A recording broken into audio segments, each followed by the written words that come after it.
sinasabi nating hindi tayo nagkasala, ginagawa nating sinungaling ang Diyos at wala sa atin ang Kanyang salita.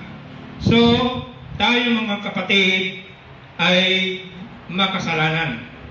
Habang tayo ay narito sa sanlibutang ito, ay hindi natin maiwasan na tayo ay nagkasala.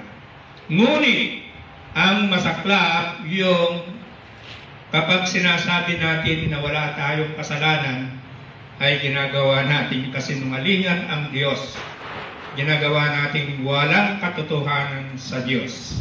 Pagpatuloy natin sa 1 John chapter 1 verse 9. Kung tayo ay nagkasala at alam natin na may panahon na tayo ay bumabagsak at gumagawa ng kasalanan, ang gagawin natin ay ganito. Subalit kung ipinapahayag natin ang ating mga kasalanan, patatawarin tayo ng Diyos sa mga ito.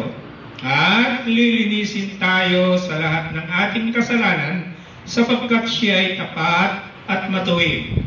Kaya mga kapatid, bago tayo matulog o kahit oras-oras, na tayo humihingi ng kapatawaran sa Diyos.